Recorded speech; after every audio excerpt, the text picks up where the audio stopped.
la société burkinabé était fragilisée par de profondes contradictions politiques et cela avait des impacts négatifs sur les personnels des forces armées nationales en tant que composante du peuple. L'armée était démunie, elle n'était pas en mesure, du point de vue, en tout cas, des capacités logistiques et pour faire face aux incursions terroristes.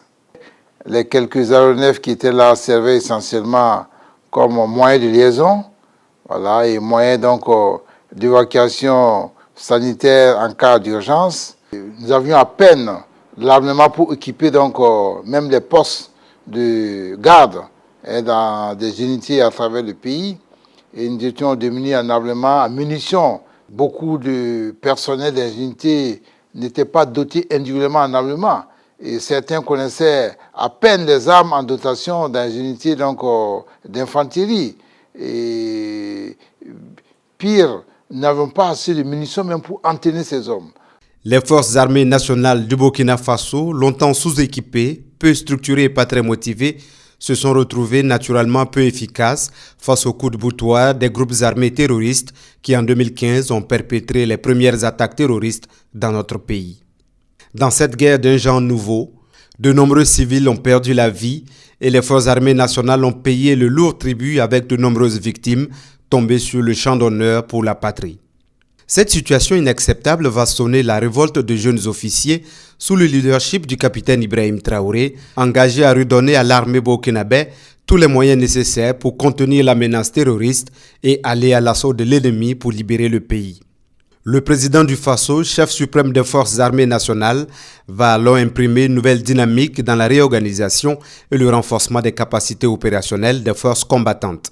Les réformes les plus importantes qu'il faut noter a consisté tout d'abord à revoir le maillage territorial.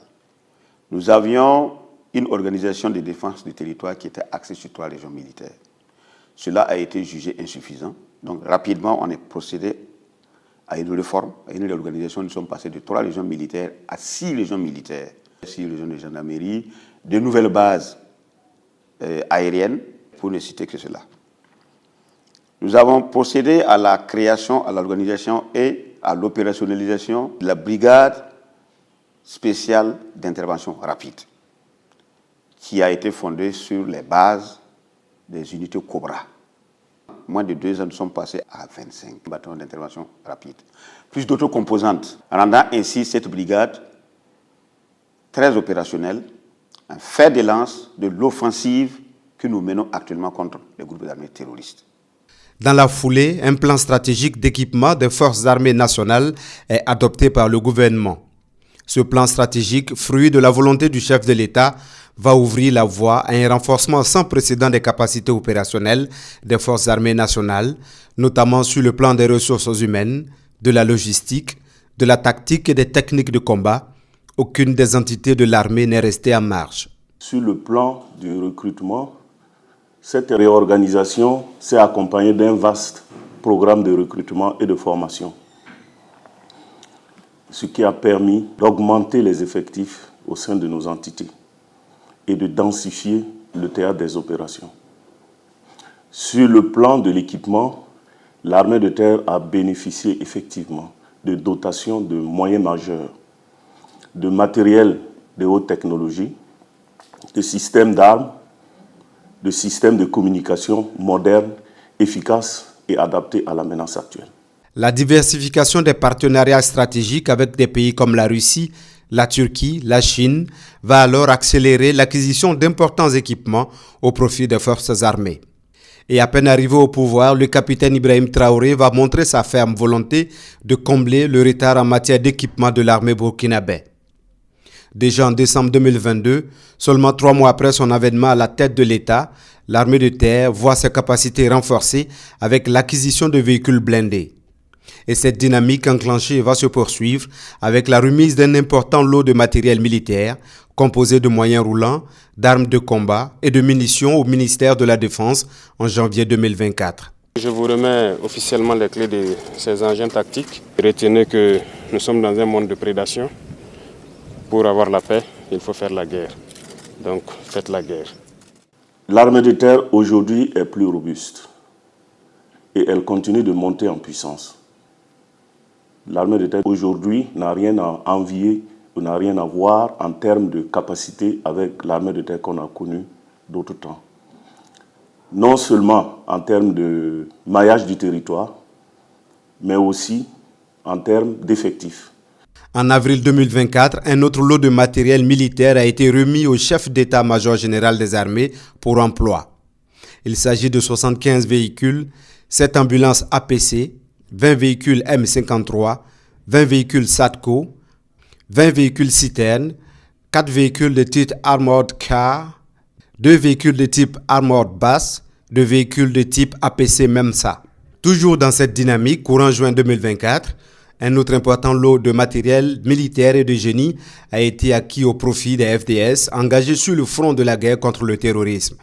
Il s'agit de blindés de combat à l'épreuve des engins explosifs improvisés, de l'armement, de munitions et d'engins de travaux de génie militaire, notamment des excavatrices, des porte-camions et des citernes. Je vous remets donc symboliquement les clés donc de ces engins. Ça rentre dans le cadre du plan stratégique d'équipement 2024. Faites-en donc bon usage et commencez le développement tant attendu de la guerre. Si quelque chose vous manque, revenez vers moi et je serai reparti vers le peuple.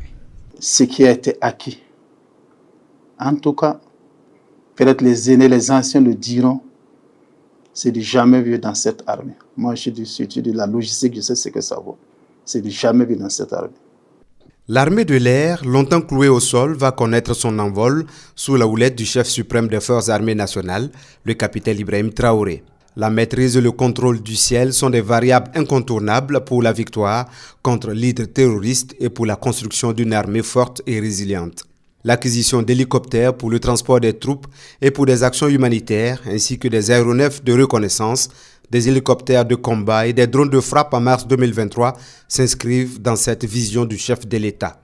Un important lot de vecteurs aériens, dont une douzaine de drones constitués essentiellement de Bayraktar TB2 et de Bayraktar Akensi, ont été également acquis, permettant ainsi l'agrandissement de la flotte qui peut désormais intervenir dans des délais très courts et assurer une surveillance permanente du territoire national.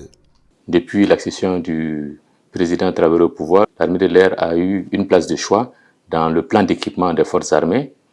Nous avons reçu des appareils de combat, nous avons reçu de nouveaux appareils qui font du renseignement, nous avons reçu des appareils de manœuvre et nous avons reçu pratiquement dans toutes les gammes de combat de nouveaux vecteurs qui nous permettent de pouvoir répondre aux besoins des populations et de la lutte contre le terrorisme.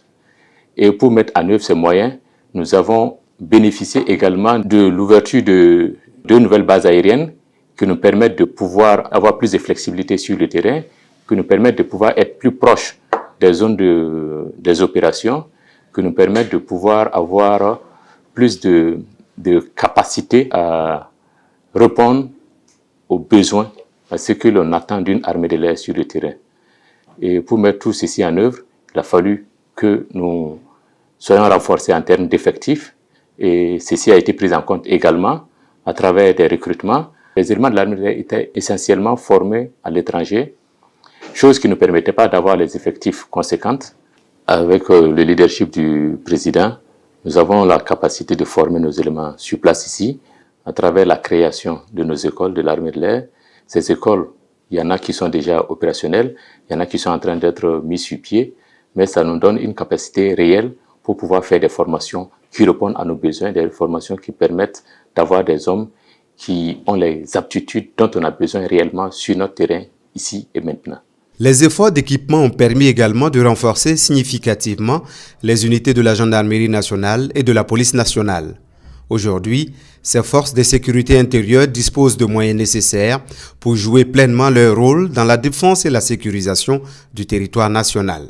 Sur les 2 années considérées, notamment de octobre 2022 à octobre 2024, la gendarmerie a bénéficié donc de 2 recrutements ordinaires et également d'un recrutement spécial, d'un effectif de 3000, ce qui donc a augmenté les effectifs de la gendarmerie. Au niveau de la logistique, nous avons également bénéficié d'un certain nombre de moyens qui peuvent s'évaluer à plus de 200 moyens roulants, toutes catégories confondues. Nous avons pour l'entretien et la maintenance, nous avons bénéficié également d'une enveloppe de 1,5 milliard pour les pièces de rechange.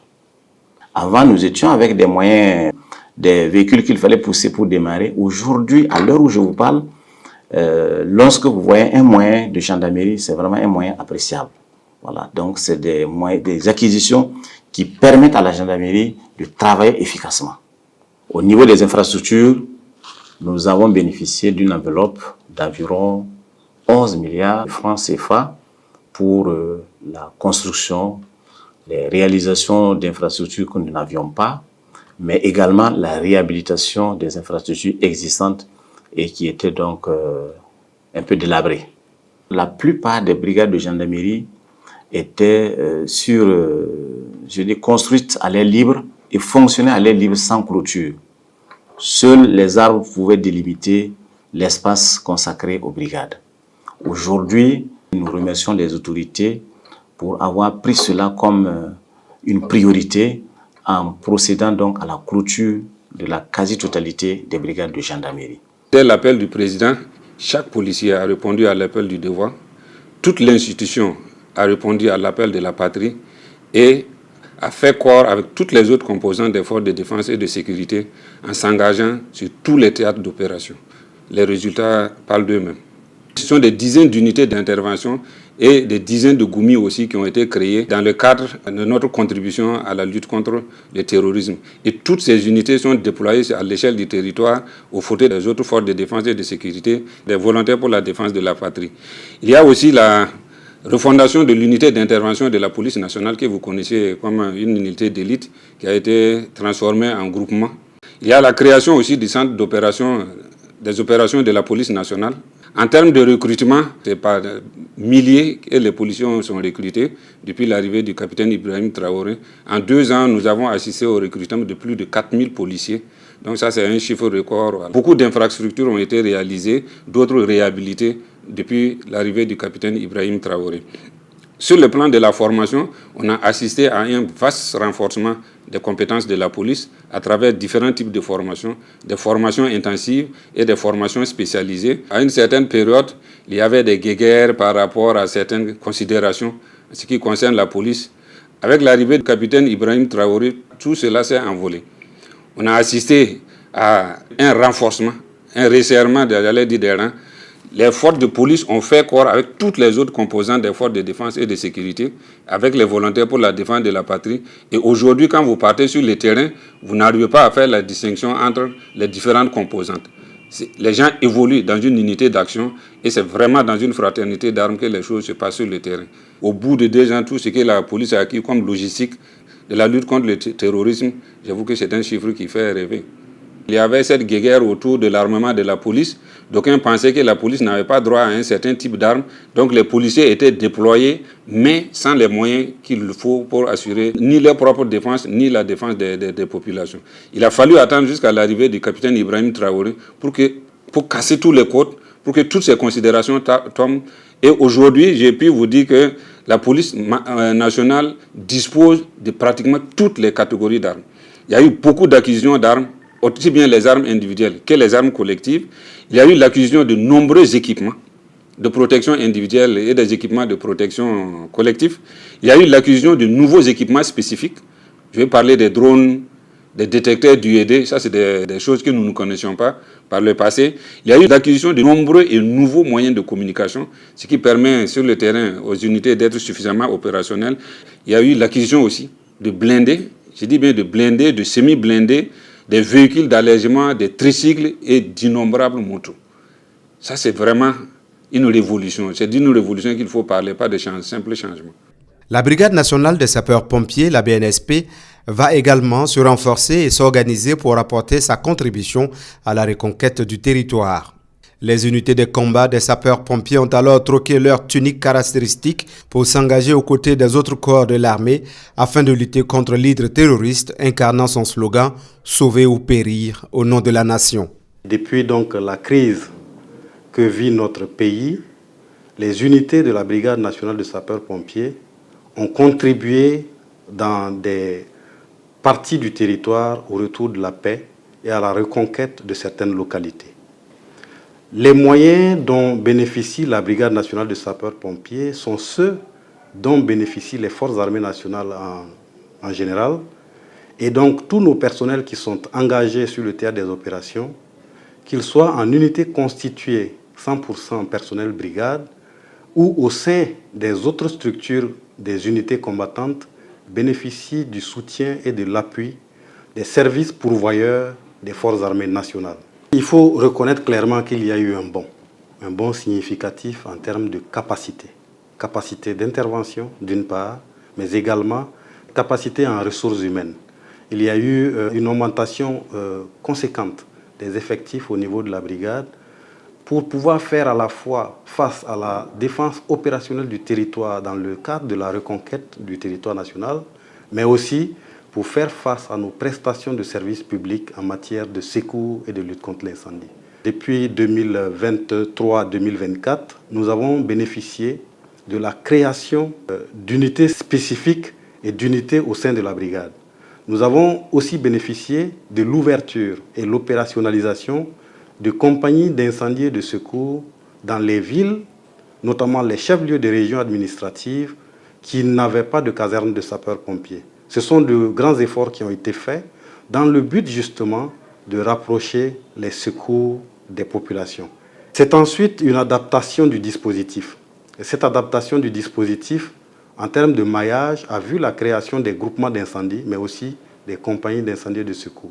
Les autorités ont travaillé à assurer un maillage qui permette que les sapeurs-pompiers soient disponibles pour intervenir au profit des populations. Des moyens acquis grâce aux diverses contributions des citoyens burkinabés aussi déterminés à faire la guerre. En 2 ans, c'est plus d'1 milliard de dollars, soit plus de 600 milliards de francs CFA qui ont été mobilisés pour l'acquisition de matériel militaire, selon le ministère de l'Économie et des Finances. Les forces armées nationales n'ont jamais été autant équipées depuis son existence comme ces 2 dernières années. Nous disposons actuellement de matériel performant de dernière génération. Je citerai par exemple les drones stratégiques que nous avons, les hélicoptères de combat, de transport que nous avons pu acquérir dans le cadre de ces réformes, les véhicules blindés de transport logistique, les véhicules blindés de transport de troupes, les chars d'assaut, les véhicules de combat du génie militaire, les moyens de travaux également que le génie militaire vient d'avoir. Tout ça va concourir à beaucoup plus de mobilité de nos forces armées nationales, à beaucoup plus d'opérationnalité, à beaucoup plus d'audace. Parce que quand les hommes sont bien équipés aussi, il faut savoir que ça leur remonte le moral et ils sont beaucoup plus audacieux à entreprendre des actes offensifs. Outre l'acquisition des équipements au profit de l'armée, le chef de l'État a enclenché un vaste programme de réorganisation des forces armées nationales. Il faut mailler le territoire pour plus de réactivité et d'efficacité sur le terrain. Le premier défi de cette réorganisation est le renforcement des différentes unités de l'armée en ressources humaines. Un recrutement sans précédent est alors lancé au profit de toutes les entités de l'armée. Nos pays étaient sous perfusion. Les programmes d'ajustement structurel, où quand on regarde ça, les recrutements étaient vraiment à minima.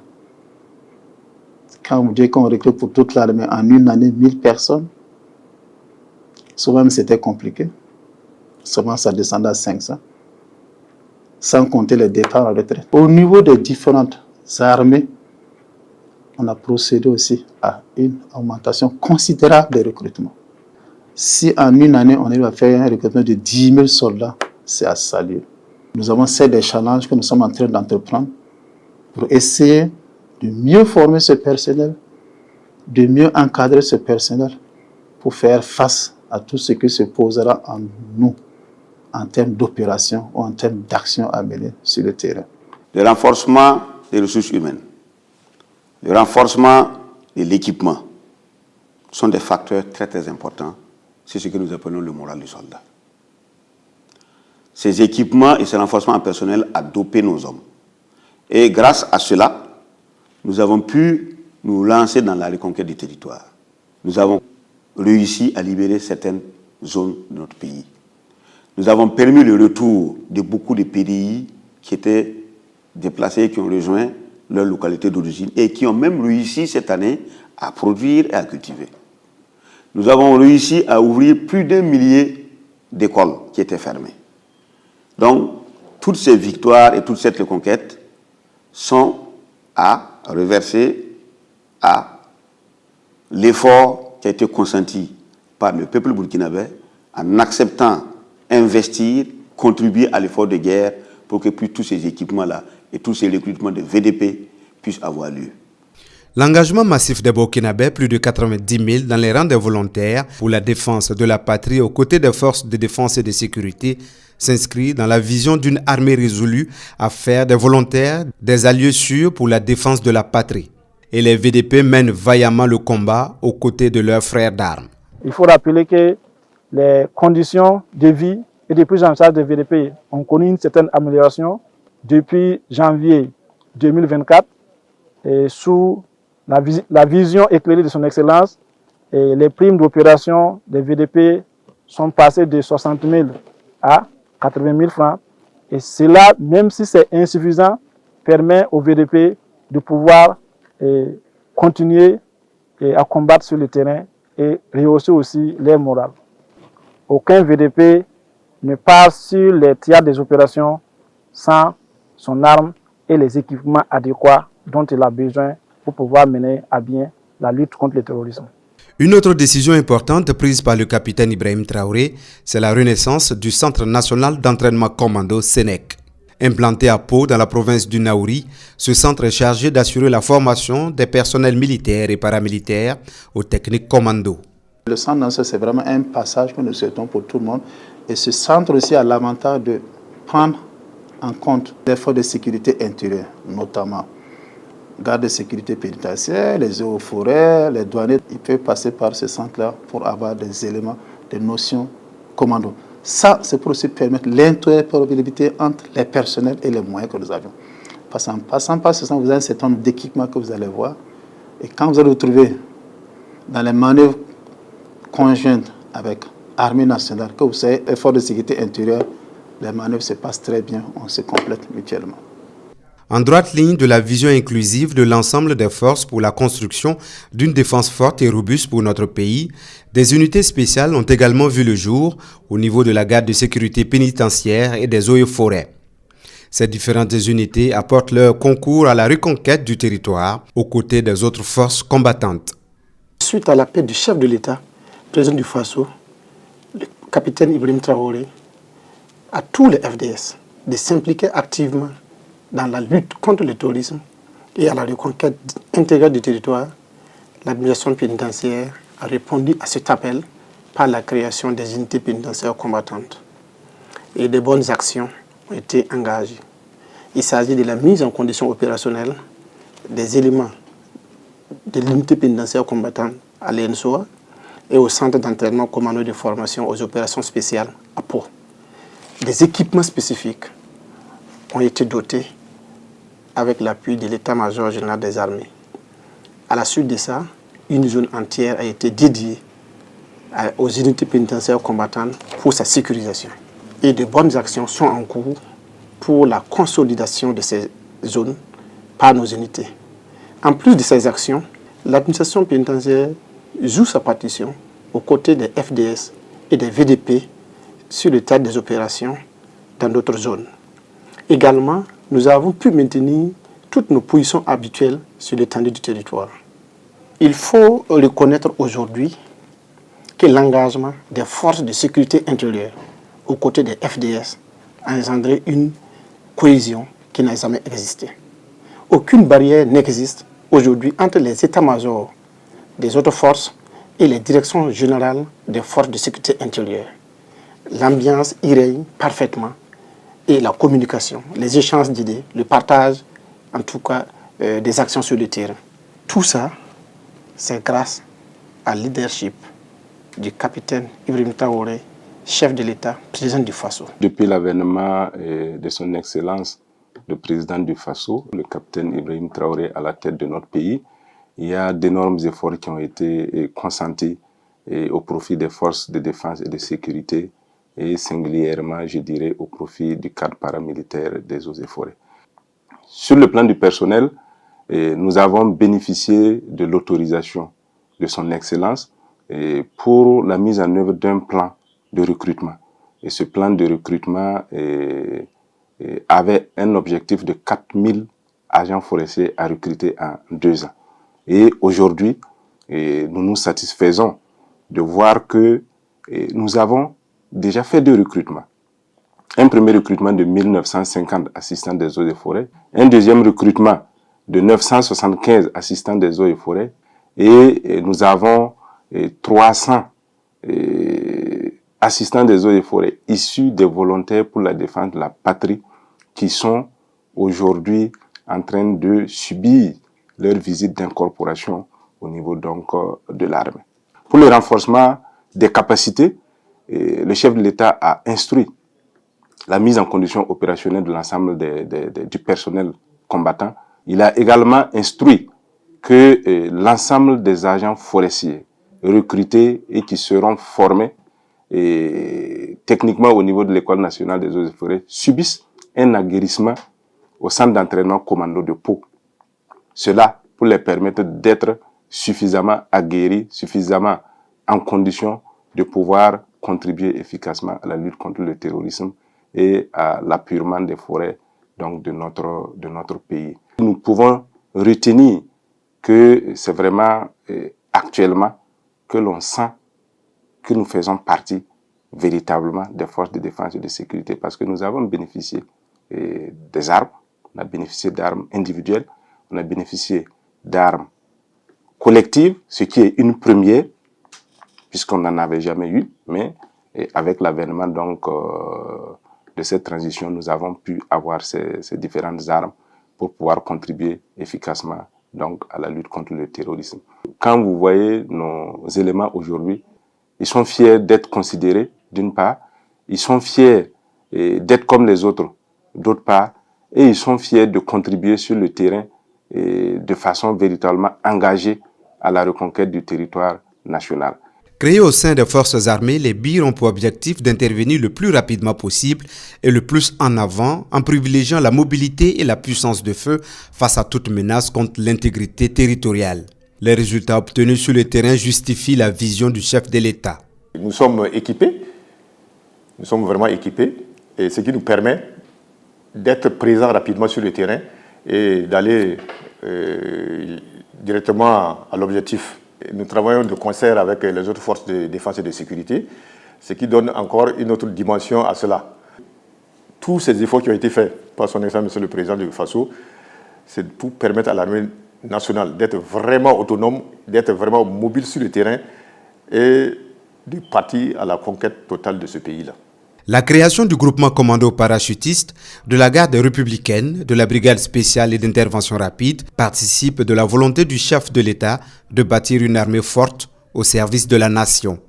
La création des groupements d'unités mobiles d'intervention GOUMI de la police nationale et la dynamisation du groupe d'action rapide de surveillance et d'intervention GARCI de la gendarmerie nationale s'inscrivent également dans cette vision du président du Faso des forces de défense et de sécurité engagées pour la sécurisation et la défense du territoire national. Aujourd'hui, grâce à la détermination du président du Faso et au soutien du peuple, l'armée est en train d'opérer sa mue pour mieux défendre la patrie. En tant qu'un ancien, pour ce que j'avais vu avant, ce que je vois aujourd'hui, un grand pas a été fait. Tout est mis en œuvre pour que d'ici un court délai, les forces armées nationales, les forces de sécurité intérieure soient au top. J'ai 34 ans de service. Quand je regarde derrière moi, je dis que nous venons de très loin. Avec les moyens consentis par la population et l'État, nous sommes en train de nous reconstruire. Nous sommes en train de monter en puissance. L'armée burkinabé a un avenir radieux. Un avenir avec une histoire qui sera auréolée de prestige et de gloire. Au cours de ces 2 années passées sous le leadership du président du Faso, son Excellence le capitaine Ibrahim Traoré, nous sommes tous témoins d'une métamorphose profonde des forces armées nationales et caractérisée par une montée en puissance donc de l'accroissement des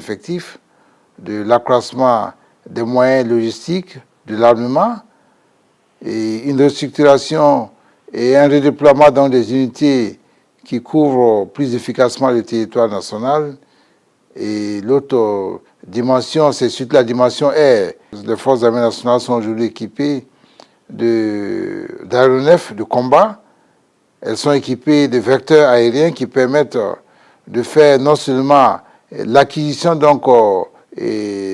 renseignement sur le terrain, des missions d'observation, des missions de guidage et par les troupes au sol pour accroître l'efficacité du combat. Aujourd'hui plus qu'hier, au-delà des victoires sur les groupes armés terroristes qu'elle engrange, l'armée burkinabé à travers sa mue impose une fierté chez les citoyens burkinabés. En 2 ans, l'armée burkinabé a fait de grands bonds tant dans son organisation que dans ses capacités opérationnelles.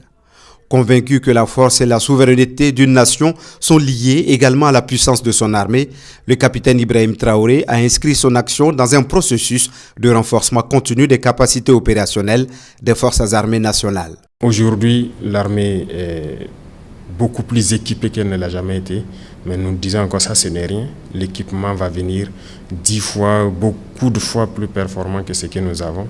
Nous allons continuer à recruter pour avoir une armée forte. Parce que l'indépendance, la souveraineté, tant que vous n'avez pas une armée forte, vous ne pouvez pas vous assumer.